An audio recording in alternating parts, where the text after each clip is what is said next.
Assalamualaikum warahmatullahi wabarakatuh. Perkenalkan kami dari kelompok 4 dengan anggota Muhammad Ishak, yaitu saya sendiri sebagai pemateri pertama, dan pemateri kedua yaitu Herul, dan pemateri ketiga yaitu Arif, dan pemateri keempat yaitu Arlis, dan pemateri kelima yaitu Aldi. Baik, saya akan membacakan materi pertama, yaitu Tabel 1. Materi tentang perilaku distributor atau pemasaran. Di dalam distribusi pasti ada produksi dan konsumsi.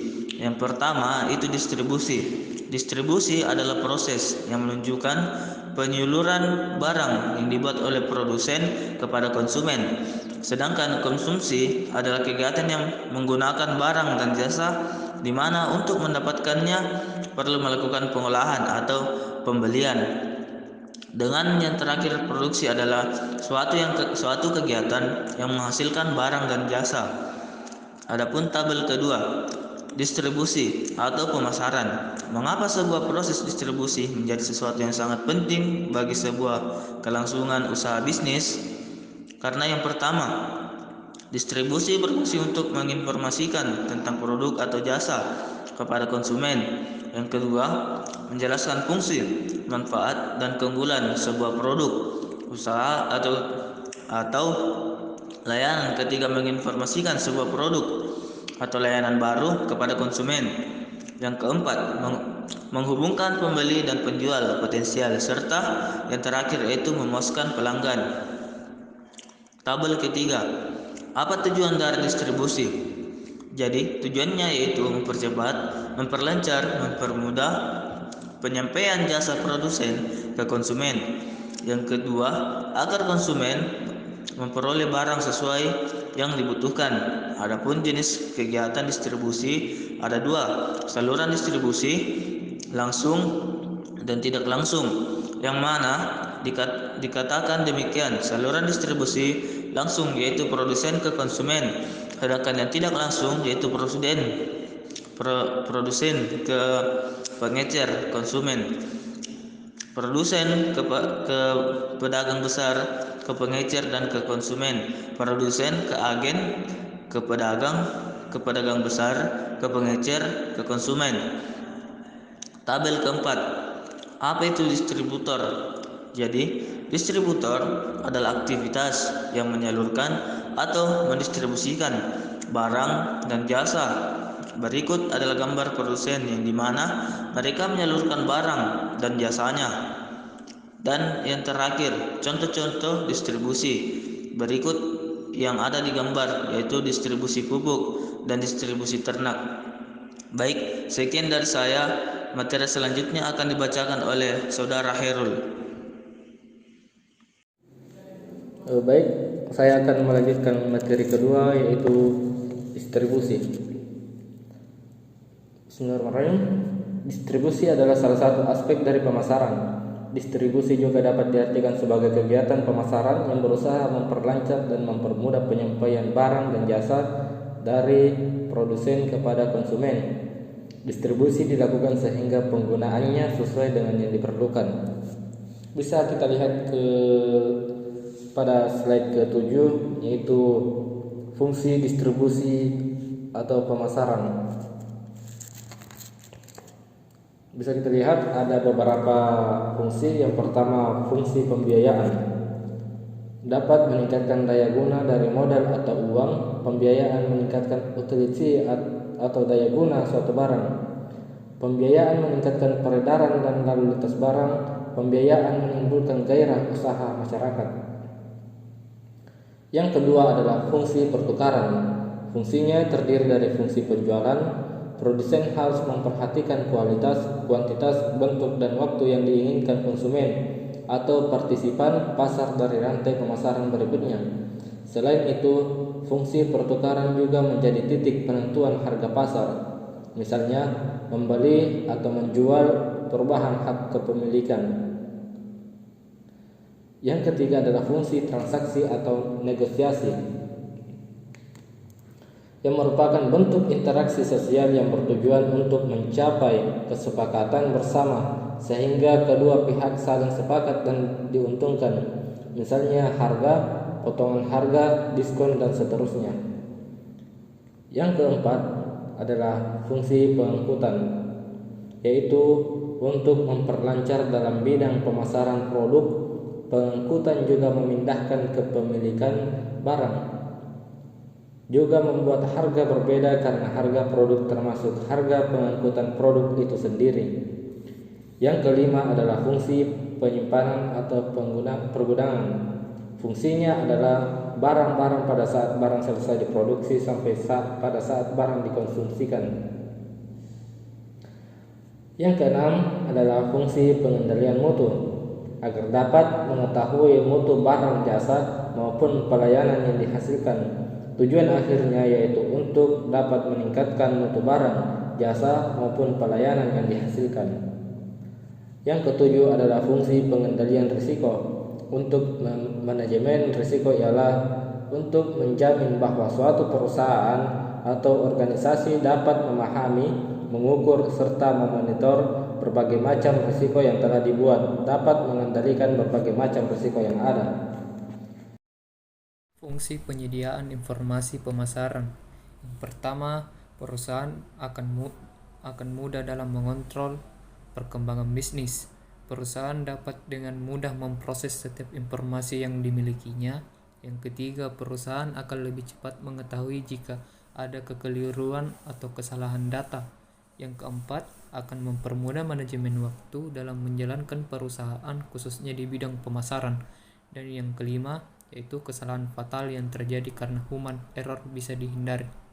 Selanjutnya yaitu pendapatan distributor. Yang pertama yaitu margin, profit ditambah biaya langsung ditambah biaya overhead. Yang kedua, biaya langsung sama dengan biaya yang terkait langsung dengan kegiatan usaha seperti bahan baku, tenaga kerja.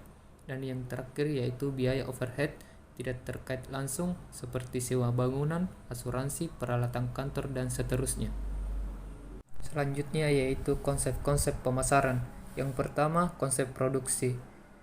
Konsep produksi merupakan salah satu konsep pemasaran yang paling awal di mana perusahaan berfokus pada efisiensi proses produksi. Salah satu contoh dari penerapan konsep pemasaran ini adalah ketika suatu perusahaan memutuskan untuk memproduksi barang dagangannya di kota lain dengan biaya produksi yang rendah. Dan yang kedua yaitu konsep produk atau produk. Konsep produk mengusung gagasan bahwa konsumen akan menyukai produk dengan kualitas dan kinerja yang baik. Hal ini menunjukkan bahwa pelanggan akan mencari alternatif yang inovatif dan selalu mencari yang terbaik dari apa yang ini tersedia di pasar. Dan yang ketiga yaitu konsep penjualan atau selling. Konsep pemasaran yang selanjutnya ini adalah konsep penjualan atau selling.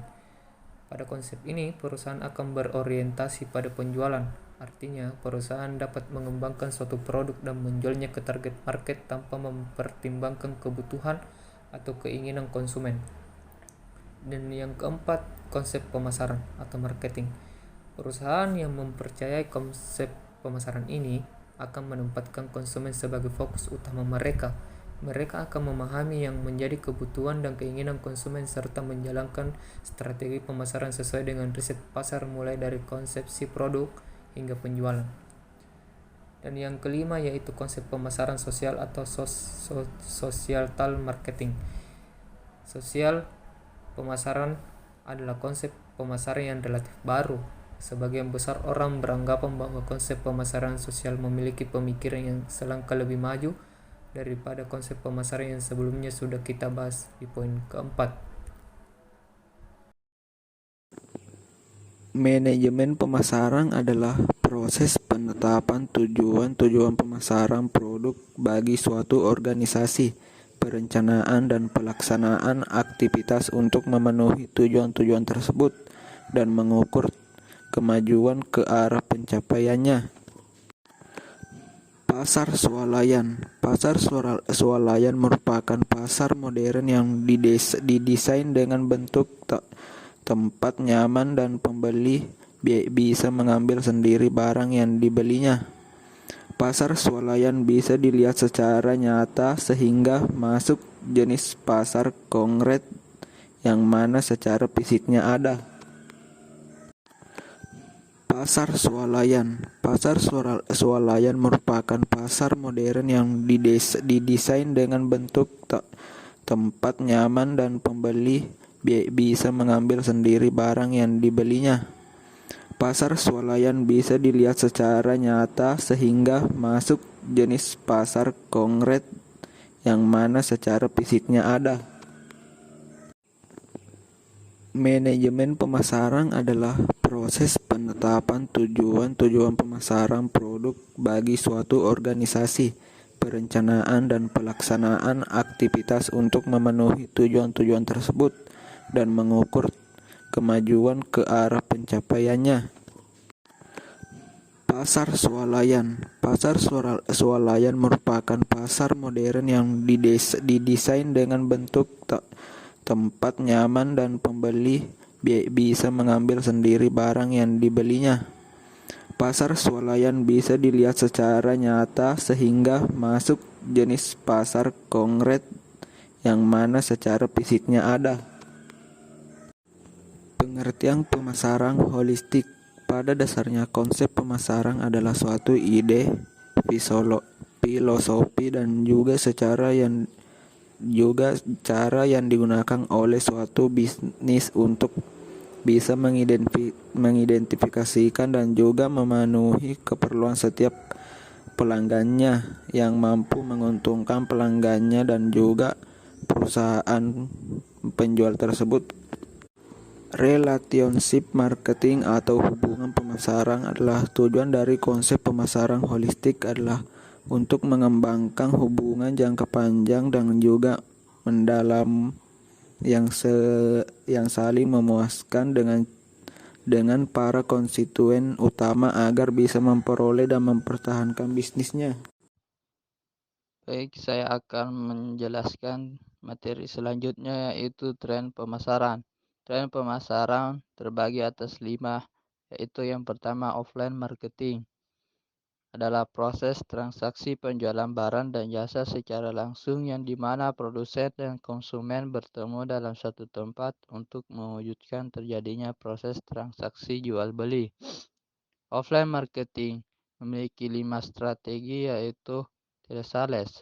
Anda dapat mempromosikan produk Anda melalui telepon. Masih ada penduduk yang memperhatikan iklan telepon.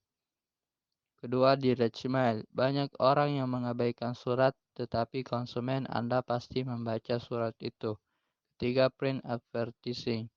Media cetak tidak pernah mogok untuk menarik konsumen, sehingga kita dapat mempromosikan produk dengan media cetak. Keempat, event penerapan. Hadiah dalam produk dapat menarik pelanggan untuk membeli produk yang kita jual.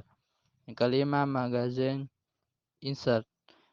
Cara paling ampuh untuk menarik perhatian publik adalah dengan mengiklankan produk Anda di majalah, koran, spanduk, dan lain-lain.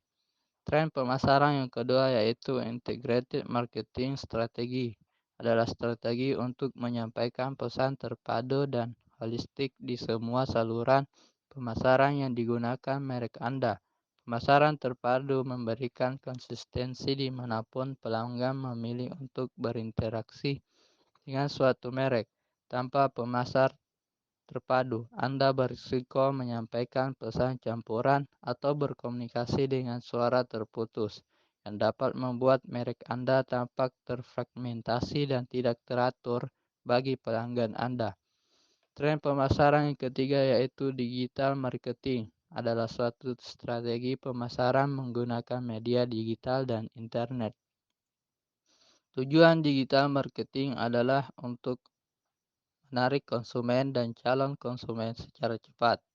Beberapa contoh teknik pemasaran yang termasuk dalam digital marketing adalah SEO, periklanan online seperti FB Ads dan Google Ads, promosi media cetak, iklan televisi dan radio, billboard elektronik, email marketing, mobile marketing, dan lain-lain. Tren pemasaran yang keempat yaitu social media marketing adalah proses marketing yang dilakukan lewat media sosial. Contoh media sosial yang digunakan adalah Facebook, Instagram, atau Twitter.